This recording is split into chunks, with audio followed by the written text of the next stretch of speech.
저는 진짜 불륜, 가정폭력, 도박 이런 거 있잖아요. 진짜 이건 진짜 가만두면 안 되는 것 같아요. 그냥 찢어버려 그냥. 옛날에 그 김병조 선생님이 얘기했던 지구를 떠나가라 뭐 이런 거 있잖아요. 이게 뭐예요? 아 그 옛날에 그 저 개그맨 있어요. 오래되신 분. 아시는 분은 아세요. 아, 지구에서 추방하라고요? 아, 지구를 떠나거라 있어요 그런 게. 진짜 있어요. 찾아보세요. 지구를 떠나거라. 아무튼 가만두면 안 됩니다. 네 맞아요. 네.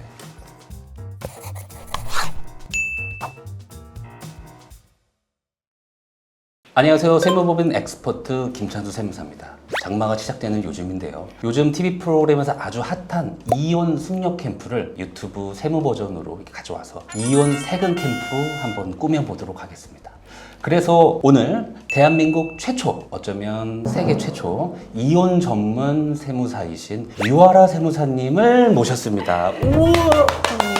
네, 안녕하세요. 오늘 갑자기 이혼 전문 세무사가 된 류아라 세무사입니다. 아니 근데 세무사님 왜 저한테 이런 콘텐츠를 진행을 시키시는지 저 잘 모르겠는데 일단은 우리 유아라 세무사님은 예식장 신부석에는 절대 앉아보지 않았다는 거. 미혼이기 때문에 오히려 이런 이혼 문제에 대해서 감정적인 건 싹 빼고 냉철하게 분석적인 사고만을 이용해서 여러분들에게 알려줄 수 있을 것 같아서 오늘 세무사님이 이혼 전문 세무사님이 되신 거예요. 알겠습니다. 1일 이혼 전문 세무사 제가 한번 소화해 볼게요. 네. 이혼을 한다는 게 엄청난 스트레스이고 거기에 이제 부수되는 이런 세금적인 거 이런 게 너무 많기 때문에 오늘 이 영상 끝까지 보시면 일단은 재산 분할, 위자료, 양육비 이런 기타 등등에 대해서 어떻게 세금적인 문제가 흘러가는지 아실 수 있으실 겁니다. 자, 그러면 우리가 이제 이혼 문제를 들어가기 전에 뭐 민사적인 문제, 이혼해서 감정적인 아픈 문제 이런 것을 저희들이 업으로 다루지 않기 때문에 그럼 이제 이혼을 하고 나면 상처도 남겠지만 각자의 몫을 갖고 나머지 삶을 영위하면서 출발점에 설 때 그럼 이제 돈 문제이고 그러면 관련된 비용과 세금 문제일 수 있을 텐데 그럴 때 이제 어떻게 우리가 이제 대처하면 좋은지 이거에 대해서 한번 개략적으로 어떤 항목이 있는지 그걸 먼저 좀 말씀해 주세요. 일단은 말씀하신 것처럼 이혼이 참 좀 소비적이잖아요. 아, 마음적으로도 감정적으로도 네. 참 이제 소비할 게 많은데 우리가 비용적인 것도 지출이 좀 있죠. 그럼요. 대표적인 거는 재산 분할이 있을 것 같고 네. 그리고 또 위자료. 재산 분할이랑 위자료는 약간 차이가 있는 게 재산 분할은 내가 그냥 내 거를 가져오는 개념이라고 보시면 될 것 같고 네네. 위자료는 유책이 있는 배우자한테 네. 전 배우자한테 내가 좀 이제 피해 입은 거에 대한 보상을 이렇게 네네. 손해배상을 좀 받는 그런 개념으로 잡아주시면 될 것 같아요. 네. 그런 것들 외적으로도 이제 만약에 자녀가 있는 부부였다면은 그 자녀에 대한 양육비 이런 것도 네네네. 이제 지출이 있을 수 있고 그 외적으로도 만약에 소송을 한다, 뭐 변호사 비용, 뭐 부동산 이전이 있다, 그럼 뭐 등록 비용, 법무 비용 이런 것들이 발생할 수 있겠죠. 네. 제가 상황에서 이제 살짝 간접으로 저를 넣어봤는데 그렇게 표정이 좋게 나오질 않는 것 같아요. 자, 그러면 재산을 분할하면 어떤 세금적인 이슈가 생기는지 그거에 대해서 좀 말씀해 주시죠. 우선은 재산 분할이라는 그 개념 자체가 공동으로 같이 형성된 자산을 내가 내 거 그냥 가져오겠다는 개념이잖아요. 네. 그러면 내가 내 거 그냥 가져오는 거니까 뭐 네. 증여세 이슈라든지 소득세 이슈라든지 이런 게 있으면 안 되겠죠. 그렇기 때문에 기본적으로 재산 분할은 뭔가 세금 이슈가 없다. 근데 다만 뭔가 부동산 이전이라든지 이런 게 있을 때 그 명의 변경에 따른 취득세는 발생할 수 있다. 세율은 뭐 어떻게 되나요? 세율 같은 경우는 일단 내가 내 걸 가져오는 거기 때문에 특례 세율을 좀 적용을 해줘요. 1.5%. 1.5%. 상당히 이제 낮은 편에 속하는데 어떻게 보면 내가 내 거 그냥 찾아오는 건데 고유의 세율을 적용하면 좀 억울하잖아요. 그렇죠. 원래 내 거였다 이런 개념인 거죠. 명의만 그냥 내가 가져오는 거다라는 개념으로 보시면 될 것 같아요. 그리고 위자료. 이 위자료의 말을 들으면 바람이 생각나고 막 때리고 이런 게 생각나는데 이게 맞는 것 같긴 한데 이 위자료를 지급하거나 받을 때 어떤 뭐 세금적인 문제가 발생하는지. 위자료도 어떻게 보면은 내가 지금 피해를 받은 거잖아요. 요 상대방이 지금 잘못을 해서 내가 그거에 대해서 피해 보상을 받는 건데 네네. 그거에 대해서 세금을 때리면은 너무 억울하잖아요. 더 아플 것 같은데. 너무 아프잖아요. 그래서 기본적으로 내가 받을 때는 세금 이슈가 없다. 네네. 근데 이제 다만 이제 상대방 그 유책 배우자죠. 네. 그 배우자가 이제 지급을 할 때 그걸 네. 만약에 부동산으로 줘요. 네. 그럼 그때 양도세 이슈는 발생할 수 있어요. 뭐 대입연재 뭐 그런 성격으로 주는 그렇죠, 거니까 그런 그렇죠. 건가 봐요. 그리고 마찬가지로 이제 받으시는 분도 아까 말씀드린 것처럼 취득세는 이제 발생할 수 있는 거고요. 아이가 있으면 성년이 될 때까지 있지. 친권을 행사는 전 배우자 쪽에 양육비를 줘야 되잖아요. 이런 거에 대해서는 어떤 세금 이슈가 발생하나요? 양육비도 사실 어떻게 보면은 실질적으로 내가 뭔가 보상을 받거나 내가 받는 돈이 아니고 네. 우리 아이를 위해서 그 실비 변상적인 성격이라고 저는 생각을 하거든요. 네. 그렇기 때문에 기본적으로 이것도 받는 거에 대해서는 뭔가 뭐 소득세라든지 이런 게 네. 과세가 되진 않는다. 보니까 그 양육비 같은 경우는 우리가 통상적으로 이렇게 매달 이렇게 매월 받는 게 일반적이잖아요. 그렇죠, 그렇죠. 뭐 보니- 교육비나 뭐 생활비는 매달 들어가니까. 근데 보니까 일시금으로 지급하는 경우도 있는 것 같더라고요. 아니면은 뭐 교육비를 대신 이제 지급을 한다든지. 아 근데 일시적으로 지급한다는 건 한 번에 주고 다음부터는 안 주겠다 그런 건가요? 아니면 미래에 발생할 수 있는 거를 다 계산해서 현재 가치화 시킨 다음에 한 번에 주고 양육비 끝 이건 건가요? 그런 거 아닐까요? 저도 경험이 없어서 잘은 모르겠습니다. 정말 꼴보기 싫은가 보다. 주고 끝날라고. 네.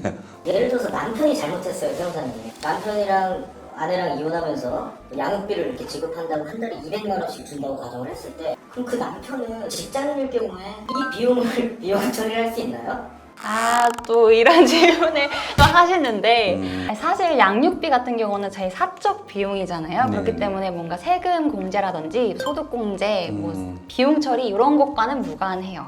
그러면 예를 들어서 제가 500만 원을 벌어요. 300만 원만 인정을 받고 200만 원은 없는 거네요. 그렇죠. 그렇죠. 이혼하면 안 되겠네요. 이혼하지 마세요.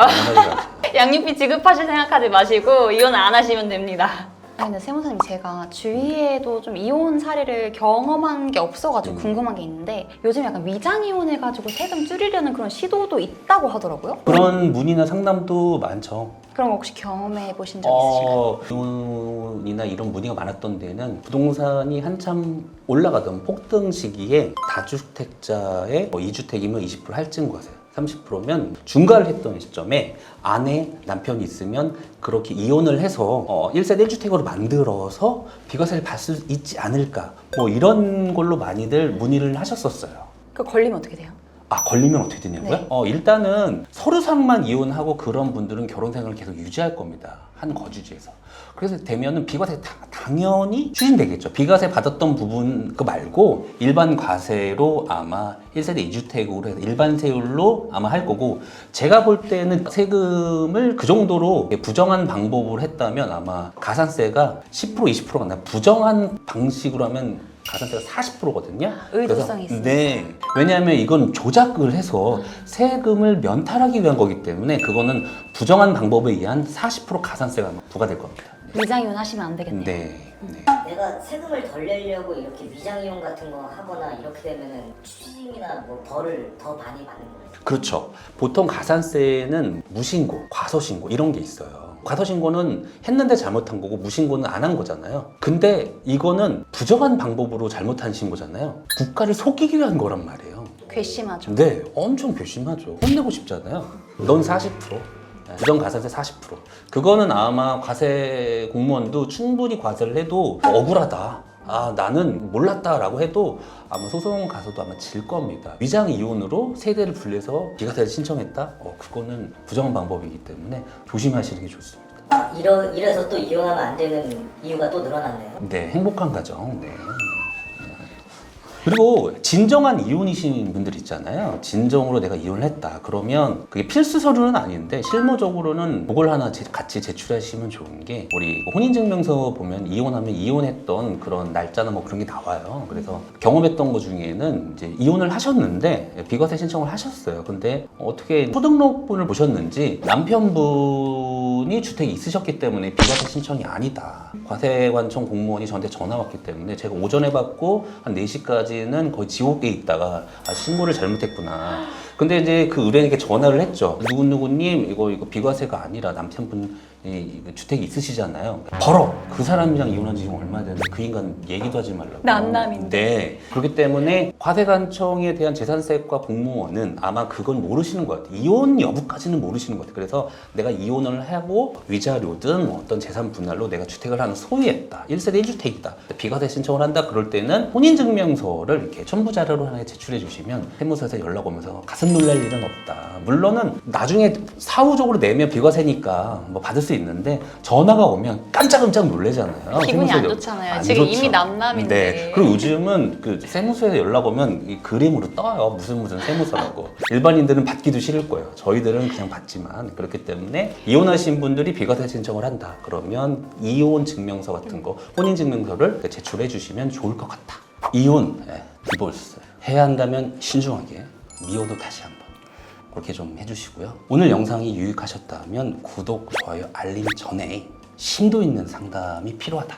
그렇다면 민사적인 거는 변호사님과 그리고 마음 치유는 심리센터 그리고 이혼 이후의 세금 문제는 저희들과 함께 해주셨으면 좋겠습니다.